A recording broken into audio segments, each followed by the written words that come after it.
حجاب دوڑتی ہوئی گھر آئی اور پانی لے آئی۔ بوڑھا شخص اپنی جگہ سے غائب تھا اور اس کی جگہ تازہ گلابوں کا گلدستہ پڑا تھا۔ بوڑھا شخص کہاں گیا؟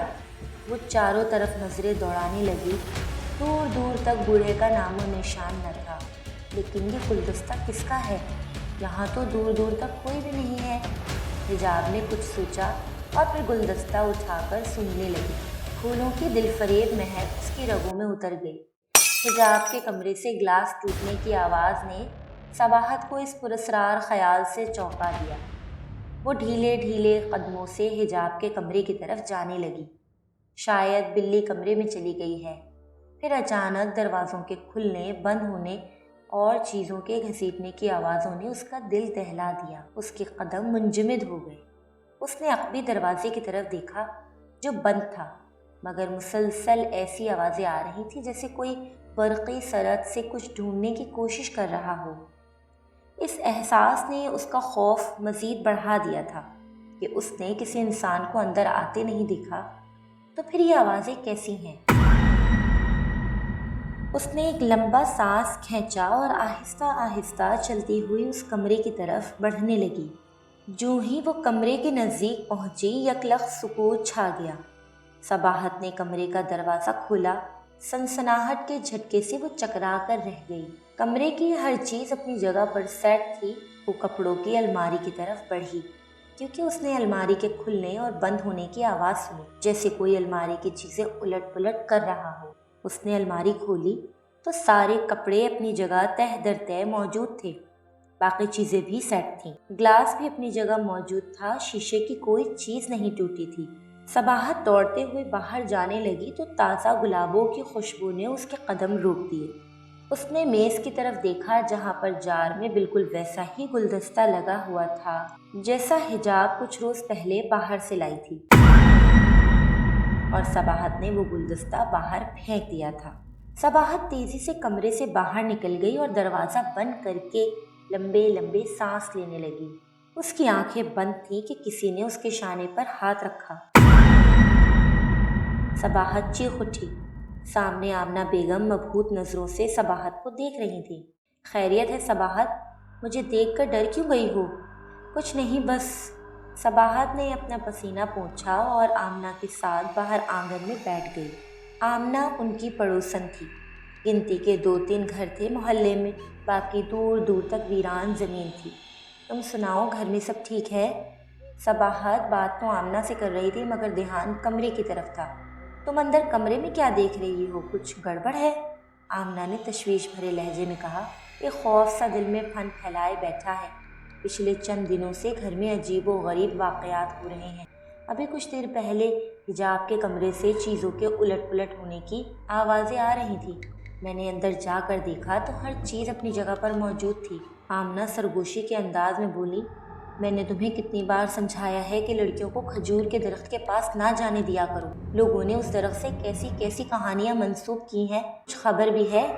کوئی کہتا ہے کوئی جن زادہ ہے جس نے اس درخت پر سالوں سے بسیرا کیا ہوا ہے۔ کوئی کہتا ہے کسی نوجوان کی بھٹکتی روح ہے جو اس درخت کو اپنا مسکن بنائے ہوئے ہے۔ خوف سے صباحت کے ہونٹ کانپنے لگے۔ میں بھی اس درخت کے پاس بہت دفعہ گزری ہوں، مجھے تو ایسا کچھ محسوس نہیں ہوا۔ ارے صباحت، کچھ لوگوں نے تو اسے دیکھا بھی ہے، کہتے ہیں بڑا خوبصورت جوان ہے، رات 12 بجے کے بعد دکھائی دیتا ہے، مگر پاس جاؤ تو کسی پرچھائی کی طرح اوجھل ہو جاتا ہے۔ تو تم نے دیکھا ہے کبھی؟ صباحت نے حلق تر کرتے ہوئے پوچھا۔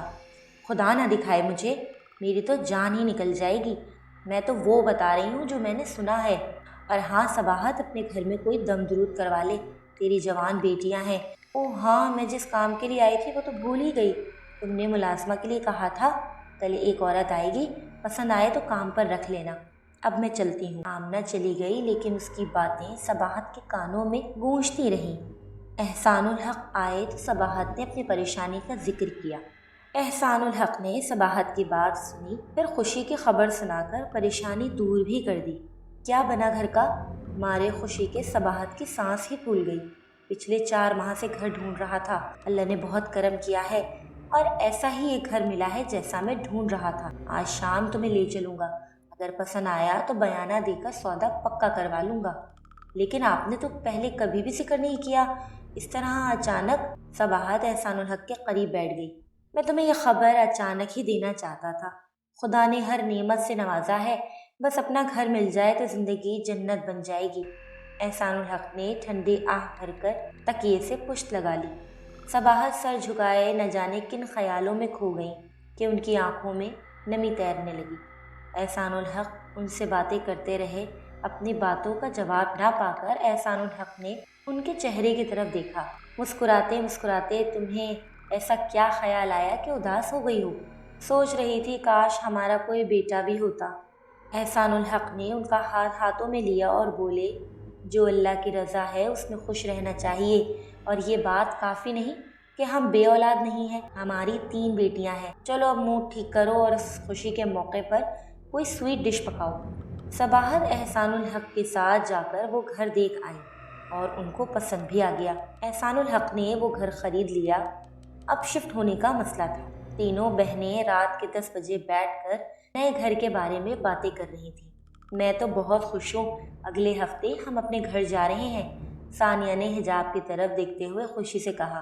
حجاب جو سر جھکائے اداس سی بیٹھی تھی، گھر کرائے کا ہو یا ذاتی، گھر تو گھر ہوتا ہے، اور ہمارا بچپن تو اسی گھر میں گزرا ہے۔ کہتے ہیں جہاں بچپن گزرا ہو وہ گھر کبھی نہیں بھولتا۔ بات کرتے ہوئے حجاب کی نظر کھڑکی کی طرف تھی جہاں جامن کا درخت دکھائی دے رہا تھا۔ چاند کی روشنی ہر سو پھیلی تھی جس سے جامن کے درخت پر اٹکا جھولا بھی دکھائی دے رہا تھا۔ حجاب کیا بات کر رہی تھی بھول گئی۔ اس کی ساری توجہ جھولے کی طرف مبذول ہو گئی۔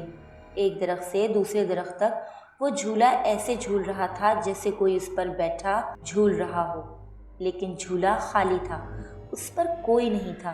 حجاب حیرت سے بولی، وہ دیکھو جھولے کی طرف، وہ کس طرح ہل رہا ہے۔ ثانیہ نے نظریں اٹھائے بغیر کہا، ہوا سے ہل رہا ہوگا، باہر تو ایک پتا بھی نہیں ہل رہا، تو جھولا کیسے جھول رہا ہے؟ حجاب کے کہنے پر تحریم نے کھڑکی کی طرف دیکھا تو جھولا رک گیا۔ حجاب کی حیرت میں ڈوبی آواز ایک بار پھر تحریم کے کانوں سے ٹکرائی۔ تحریم، جھولے کے پاس کوئی کھڑا ہے، شاید کوئی نوجوان ہے۔ تحریم نے باہر دیکھا۔ حجاب، تمہیں کیا ہو گیا ہے؟ باہر تو کوئی بھی نہیں ہے۔ تحریم، ثانیہ، وہ دیکھو جھولے کے پاس کھڑا ہے۔ چاند کی 14ویں رات ہے، اس کا چہرہ دکھائی نہیں دے رہا لیکن صاف نظر آ رہا ہے کہ کوئی کھڑا ہے۔ حجاب انگلی سے اشارہ کرنے لگی تو تحریم نے اٹھ کر کھڑکی بند کر دی۔ رات گئے تک حجاب یہی سوچتی رہی کہ درخت کے پاس کھڑا وہ شخص ثانیہ اور تحریم کو کیوں دکھائی نہیں دیا۔ اس رات اس نے بہت خواب دیکھے۔ وہ سوتی تو خوفناک خوابوں سے ہڑبڑا کر اٹھ بیٹھتی۔ ایک خواب جو اسے مسلسل 1 ہفتے سے آ رہا تھا، اس خواب کے منظر اس کے لاشعور میں منڈلانے لگے۔ حجاب ہاتھوں میں دیا اٹھائے کسی مزار میں داخل ہوتی ہے۔ وہ نہیں جانتی کہ یہ مزار کس بزرگ کا ہے، لیکن اس مزار کے در و دیوار اسے یہ احساس دلاتے ہیں جیسے وہ یہاں کئی مرتبہ آ چکی ہے۔ بے انتہا ہجوم لوگوں کی آمد مزار پر اس طرح ہو رہی تھی جیسے سمندر کی موجیں ایک دوسرے کو دھکیلتے کنارے پر جا پہنچی ہوں۔ وہ بھی لوگوں کو پیچھے دھکیلتی آگے بڑھتی جا رہی تھی۔ مزار کے بڑے صحن میں داخل ہوتے ہی لوگ ادھر ادھر تقسیم ہو گئے۔ اب صحن میں تھوڑے ہی لوگ نظر آ رہے تھے۔ حجاب کے قدم رک گئے۔ ہزاروں کبوتر دانہ چنتے ہوئے خوبصورت دکھائی دے رہے تھے۔ قوالی کے دل کو چھو لینے والے سر فضا کو مخمور کیے ہوئے تھے۔ حجاب نے قوالی پڑھنے والوں کی طرف دیکھا تو اس کے جسم میں ارتعاش کی لہر دوڑ گئی۔ سفید قمیص شلوار میں ملبوس ایک نوجوان قوالی کی دھن پر گھٹنوں کے بل بیٹھا اپنے سر کو گھما رہا تھا۔ اس کے بال اس کے شانوں تک تھے اور وہ ایسے جھوم رہا تھا کہ کوئی اس کو مسلسل دیکھے تو چکرا جائے۔ اس نوجوان نے حجاب کی طرف نہیں دیکھا، وہ تو بس مست تھا، مگر اس میں ایسی کوئی بات تھی کہ حجاب اس کی طرف کھنچتی چلی گئی۔ حجاب اس کے پاس جا کر کھڑی ہو گئی۔ وہ نوجوان ساکت ہو گیا۔ اس نے سر اٹھایا اور حجاب کو دیکھا۔ اس کی آنکھوں میں کوئی جادو تھا، حقیقت کا نور تھا، ایک جنون تھا، ایسی گہرائی کہ انسان اس میں ڈوب کر دنیا تیاگ دے۔ گورے چہرے میں بے ترتیب گرے ہوئے سیاہ بالوں میں وہ بے حد خوبصورت لگ رہا تھا۔ حجاب کی نظر اس کے چہرے پر ٹھہر گئی۔ دیکھنے میں تو کسی ریاست کا شہزادہ لگتا ہے اور کس طرح فقیر کی طرح مست ہے، حجاب نے دل میں کہا۔ نوجوان نے دونوں ہاتھ کشکول کی طرح حجاب کے آگے پھیلا دیے۔ حجاب نے حیرت سے اس کی طرف دیکھا۔ اس کا نفیس لباس اس کی پرکشش شخصیت کا آئینہ دار تھا۔ حجاب نے بوکھلاتے ہوئے 50 روپے اس کے ہاتھوں پر رکھ دیے۔ اس نے حجاب کی طرف اس طرح دیکھا کہ محسوسات کا ایک سمندر اس کی آنکھوں میں امڈ آیا۔ ہاتھ پیچھے ہٹے تو اس کی آنکھیں کشکول بن گئی۔ حجاب کانپتے ہونٹوں سے بولی، کیا چاہیے تمہیں؟ وہ خاموشی سے حجاب کی طرف دیکھتا رہا کہ اچانک دو آدمی اس کی طرف بڑھے اور اس کے جسم سے اس طرح گزر گئے جیسے ہوا سے۔ حجاب کے حلق سے چیخیں نکل گئیں۔ وہ بستر سے چیخیں مارتی ہوئی اٹھی۔ کیا ہوا؟ کیا پھر وہی خواب دیکھا ہے؟ رونا خواب دیکھا ہے؟ ادھر آؤ، میرے ساتھ لیٹ جاؤ۔ تحریم نے اسے اپنے بستر پر لٹا دیا اور آیت الکرسی پڑھ کر اس پر دم کرنے لگی۔ تھوڑی ہی دیر میں حجاب گہری نیند سو گئی۔